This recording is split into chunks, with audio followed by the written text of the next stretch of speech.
Discovery. Leo Ganner never wanted to die in a storm, but if it had to happen, he figured it would be on a Tuesday. Tuesdays on Axelon 3 were cursed. The water filtration grid always backed up. Someone always clogged the vapor ducts with protein sludge, and something in the weather sensors always failed to warn the outpost that another sub-zero ion blizzard was about to whip across the tundra. So when Leo was waist-deep in a coolant trench with frozen silt clinging to his boots and a malfunctioning pulse spanner sparking in his hand, he wasn't surprised when the storm hit like a fist to the lungs. The wind howled like a beast, thick with frost and the sound of tortured metal. Axelon 3 was a junk magnet station orbiting the edge of the cradle. Barely worth charting, barely worth staffing, and very much not built for comfort. Leo was one of only 17 warm bodies on the entire platform, and the only one dumb or broke enough to crawl through blizzards just to fix a leaky vent line. He coughed, cursed, and muttered something hateful toward the weather AI as he slammed the service hatch shut and turned toward the station hangar. The wind tried to drag him backward. Visibility was nothing. He leaned forward against it, one foot after another, numb fingers clutching the handheld beacon on his belt. Then he heard it. Not metal, not wind, a whimper. At first, he thought it was some component in his headset glitching. But then it came again. Raw, thin, and impossibly fragile, cutting through the storm like a cry that didn't belong in a place like this. Leo paused, turned his headlamp, and scanned the snow. Nothing. Then movement. A flicker beneath a pile of broken cargo crates near the old south wall. The light caught something. Fur, barely visible, covered in ice. It shifted once, weakly. Leo stumbled toward it, crouching low as the storm screamed harder. He dug through the icy wreckage, pulled back twisted metal, and felt his breath catch. There were two of them. Wolf pups, not earth wolves. These were alien, unmistakably so. Their fur shimmered slightly with faint bioluminescence under the snow, and their limbs were jointed strangely, built for low gravity or high winds. One had deep charcoal fur, the other pale silver with light blue streaks near its ears. Their eyes fluttered open for just a moment, wide, glassy, and filled with a terror too old for creatures so young. Someone had left them here to die. Leo didn't ask why. He didn't even think. He stripped off his outer coat, wrapped both pups against his chest, and charged through the storm like a man escaping a collapsing world. Every step was a battle. His boots slipped, his knees gave, but he didn't stop. The storm roared louder, but Leo roared back. By the time he made it back to level C, he could barely feel his own arms. His maintenance quarters weren't much more than a closet wedged behind the fuel line exchange room, barely big enough to stand in, with one flickering heater coil and a sleeping mat stitched together from old tool bags. But it was warm, and it was enough. He laid the pups gently on his mat, brushing away the last of the frost. They didn't move at first. For one terrifying second, he thought they hadn't made it. Then the dark one, the bigger of the two, twitched. A shallow, broken sound rumbled from its chest. Leo dropped to his knees. Come on, stay with me. You've made it this far. He yanked open his ration drawer, grabbed a squeeze pouch of synthetic meat slurry, and rubbed it gently against their snouts. The pale one whimpered, its tongue flicked out. Then again, a hesitant lick. Then both pups latched on like they hadn't eaten in days. They fed, and then they slept. Leo collapsed beside them, half laughing, half weeping into his cracked gloves. No one came knocking. No one cared enough to ask what the mechanic was doing in his closet with two alien animals. The rest of Axelon 3 went about its miserable cycle, unaware that something ancient and sacred now shared their orbit. In the quiet hours of the next morning, when the storm outside faded into silence and the station lights dimmed for sleep rotation, Leo sat against the wall and watched the pups breathing. He named the big one Sun, after an old story his father once told about a black wolf who protected a child through fire. The little one, curled under his elbow, he called Fricks, a nonsense word his mother used to whisper when calming him as a child.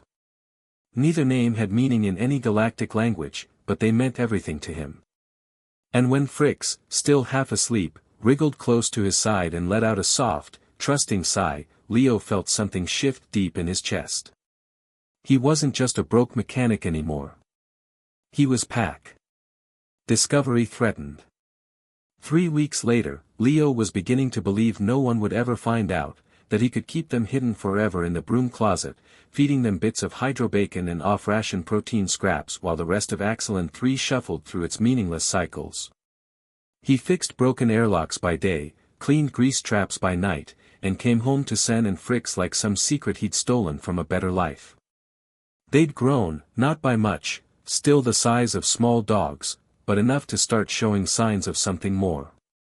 Sen's coat had thickened into midnight armor, and his eyes gleamed with eerie gold when the lights dimmed. Fricks was leaner, more agile. She could now vanish into a vent before Leo had time to say her name. They played, wrestled, knocked over his tool shelves, and sometimes at night, they both curled up beside him as though they'd always been his. He told no one. The station AI, Nora, a 50-year-old script patched together with more bugs than logic, had already glitched so many times this cycle it hadn't flagged the additional life signs. But Leo wasn't naive. He knew secrets this precious didn't stay hidden forever. And then the discovery came. Not in a dramatic raid or an alarm, but in a simple knock on his door during third shift silence. Maintenance request override. Open up, Ganner. The voice belonged to Vex Kodo, head of station security, all 2 of them. Leo's heart stopped. Sen growled low, sensing his fear. Fricks was already sliding under the cot, silent as shadow. 1 minute, Leo called, frantically throwing a tarp over the makeshift den he'd built in the corner. System check in progress. When he finally cracked the door, Vex's face was a perfect mask of boredom mixed with suspicion. Her dark eyes flickered past him into the dim room. Strange energy signatures from your quarters, Ganner. 3 nights running. Leo leaned casually against the door frame. Old heating coil. Been trying to fix it without requisitioning parts. Vex's eyebrow arched. And the protein ration discrepancies? You've been drawing double portions for weeks. Growth spurt, Leo patted his stomach with a weak laugh. Winter weight. Something moved behind him, a soft scrape against metal. Vex's hand dropped to her stunner. Step aside, mechanic. Before Leo could answer, there was a flash of silver as Fricks darted between his legs, straight past Vex, and disappeared down the corridor. Vex's jaw dropped. What the? Shit. Leo pushed past her, desperately calling, Fricks. No. He didn't make it 3 steps before Sen burst from the room too, protectively following his sister, a streak of midnight against dull station metal. Vex clicked her comm, containment breach, level C, unknown organisms. Leo turned to her, desperation in his eyes. They're not dangerous. Please. Save it, Vex snapped, already moving. You've violated at least 15 station protocols. Those things could carry pathogens that would kill us all. They're just pups. Leo shouted after her. They've been here for weeks. If they were going to kill us, we'd already be dead. But Vex was already around the corner, stunner drawn, calling for backup. Leo ran the opposite way, following faint paw prints in the dust of rarely used corridors. He knew where they'd go. The vents. The dark places. The spaces between spaces that only broken things knew how to find. The hunt. Station-wide alerts blared through Axelon 3's rusty corridors. Red emergency lights cast long shadows as 16 crew members, everyone except Leo, armed themselves with stunners and containment nets. Unknown organisms loose on levels C through E, the station commander's voice crackled through the comms. Approach with extreme caution. Stun on sight. Leo moved silently through maintenance shafts, avoided patrols, and listened.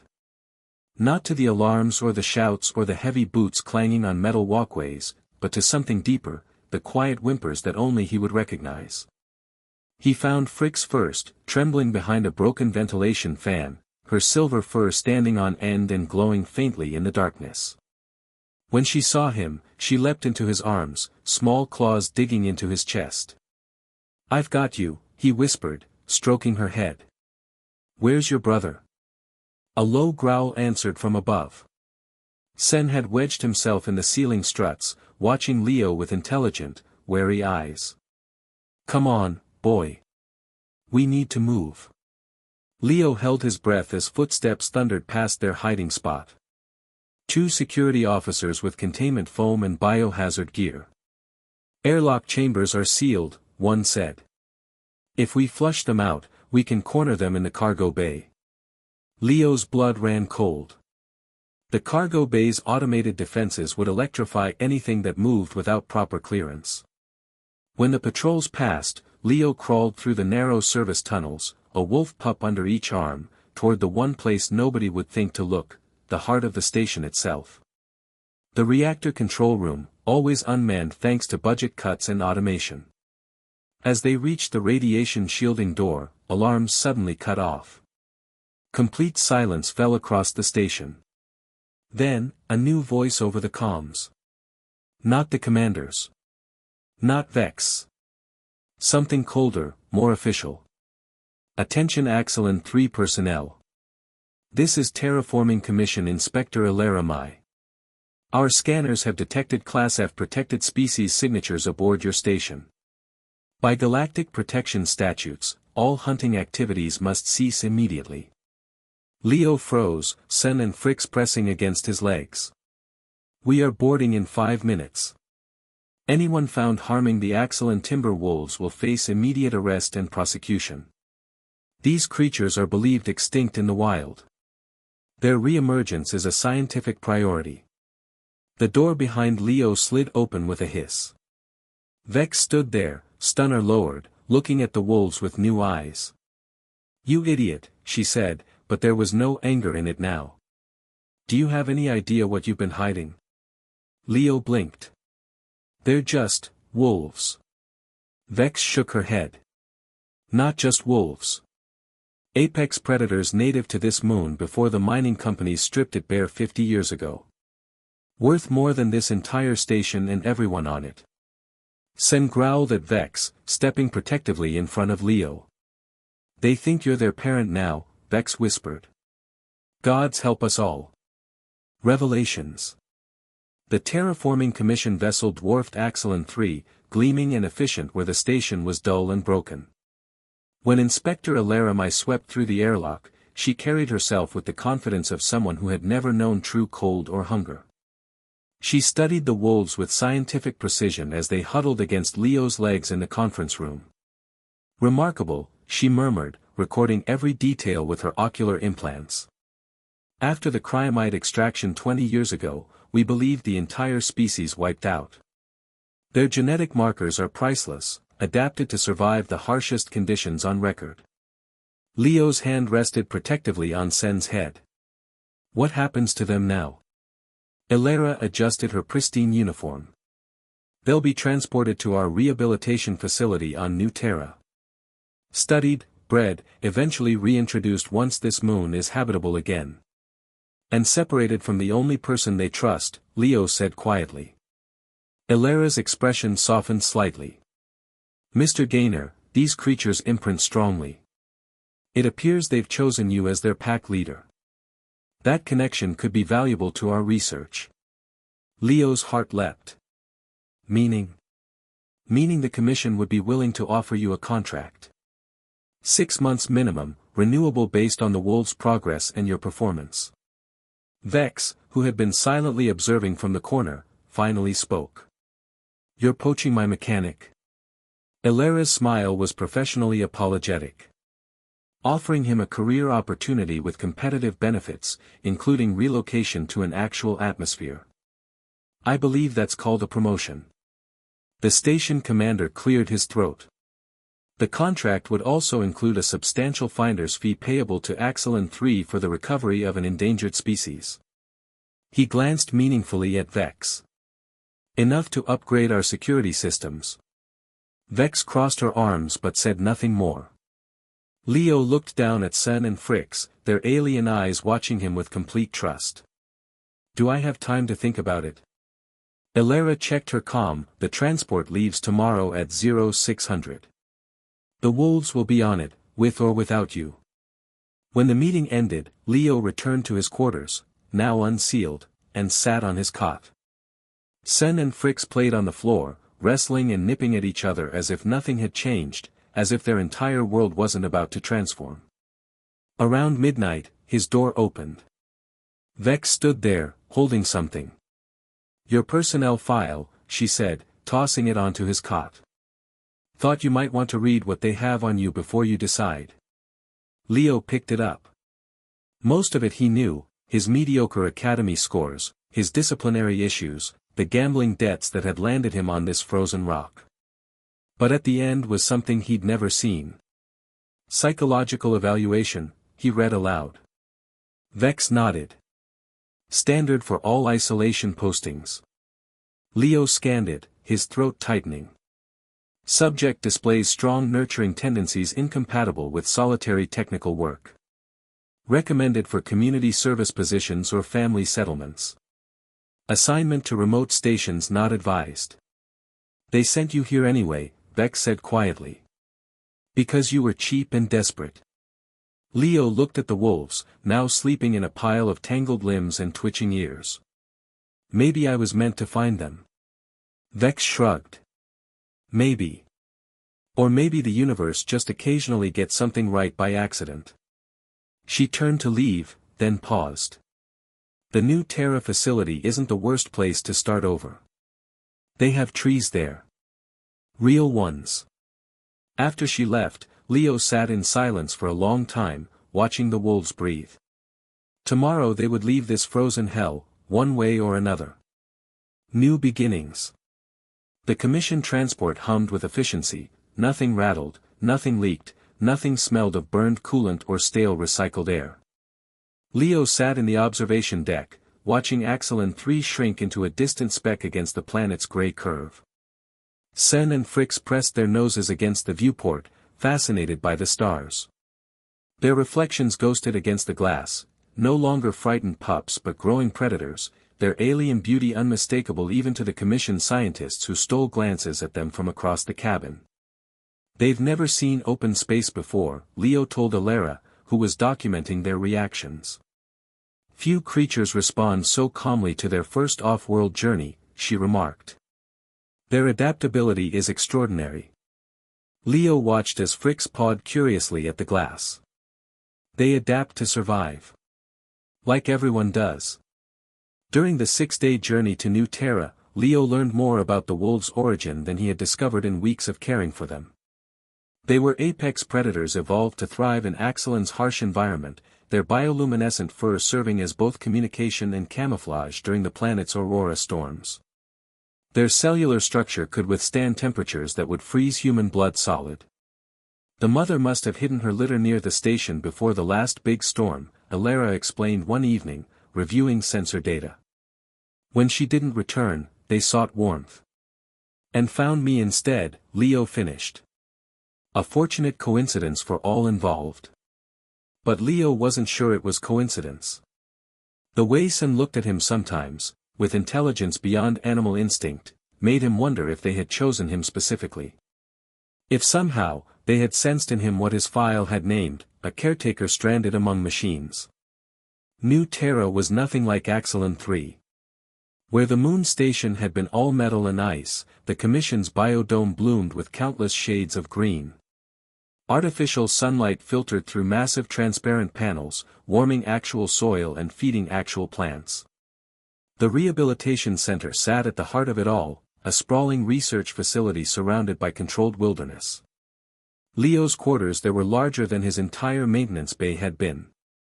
The wolves had their own adjoining room, filled with climbing structures and sensory enrichment designed to mimic their native environment. His contract was simple: help the wolves adjust, assist the scientists in understanding their needs, and prepare them for eventual reintroduction to the wild. The Commission had already begun terraforming efforts on a protected section of Axelon's surface, rebuilding what the mining companies had destroyed. The first month passed in a blur of new routines. Leo's hands, once perpetually stained with engine grease, now carried specialized feeding formulas and grooming tools. The wolves grew stronger each day. Sen's midnight coat now rippled with muscle as he leapt across training courses. Fricks, always the clever one, learned to solve the enrichment puzzles faster than the scientists could design them. At night, when the biodome lights dimmed to simulate evening, Leo would sometimes find Alara watching the wolves from the observation deck. They shouldn't be bonding this strongly with humans, she confessed one night. It contradicts everything we know about wild predator rehabilitation. Leo leaned against the railing beside her. Maybe what we know is wrong. Or maybe they're not quite what we think they are. Alara handed him her tablet. On it was a DNA analysis that meant nothing to Leo until she highlighted specific sequences. There are markers here that suggest selective modification. Subtle, but present. Leo frowned. They were engineered. Partially. Generations ago. Someone wanted to create the perfect adaptive species, one that could survive even as the planet was stripped bare. Who would do that? Alara's voice dropped. The same mining consortium that destroyed their habitat. Insurance, perhaps, against accusations of complete ecological destruction. Or something more. Later that night, as Leo lay in bed with both wolves curled at his feet, Sen's soft snoring a counterpoint to Frick's twitching dreams, he wondered what it meant to be designed for a purpose you never chose. To be built for survival in a world determined to break you. He understood that feeling all too well. 6 months stretched into a year. The wolves grew to full size, magnificent creatures whose power was matched only by their intelligence. Sen could now look Leo directly in the eyes when standing, his shoulder reaching Leo's chest. Fricks remained smaller but quicker, capable of scaling vertical surfaces with impossible grace. The reintroduction date approached, marked in red on every scientist's calendar. The newly terraformed sector of Axelon was ready, a protected wilderness where the wolves would establish the foundation of a new ecosystem. As the day drew nearer, Leo found himself lingering longer in the training enclosures, memorizing every detail of the wolves' movements. They sensed his unease. Sen pressed his massive head against Leo's chest more often. Fricks would bring him her favorite toys, dropping them at his feet with worried eyes.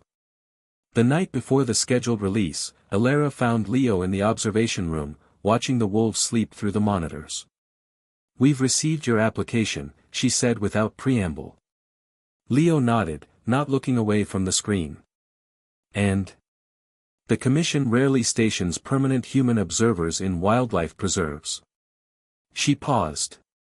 "But in this case, we're making an exception. The position is yours if you want it." Leo finally turned to her. "They still need me."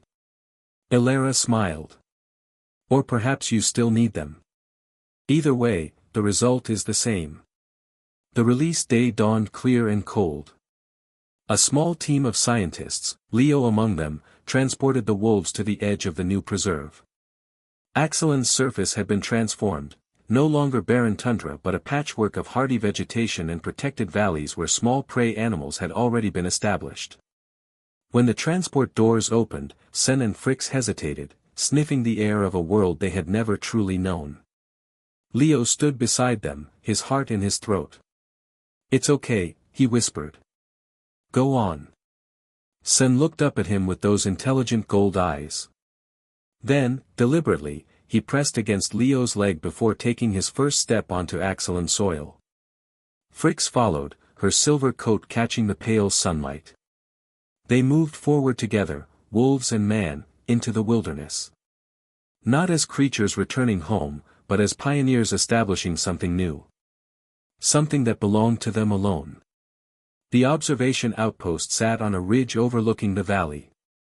Small but sturdy, built to withstand Axelon's still brutal storms. Leo's new home. From there, he would monitor the wolves' progress, document their adaptation, and protect the preserve's boundaries from the inevitable encroachment of mining interests. That first night, as Leo settled into his new quarters, he heard familiar sounds outside. Scratching at the door. Whining. He opened it to find Sen and Fricks waiting, as if they'd never considered any other option. "You're supposed to be establishing your territory," he chided gently. Sen simply walked past him into the outpost, claiming a spot near the heater. Fricks followed, jumping onto the monitoring desk and curling up beside the equipment. Leo laughed and closed the door against the rising wind. Outside, Axelon was beginning to heal, a slow, stubborn process of life reclaiming what had been taken. Inside, in this small shelter on the edge of wilderness, Leo had found something he'd never expected on this frozen moon. He'd found his pack. Every night after that, the wolves would hunt and patrol their growing territory. And every night, no matter how far they roamed, they would return to the outpost on the ridge where Leo waited.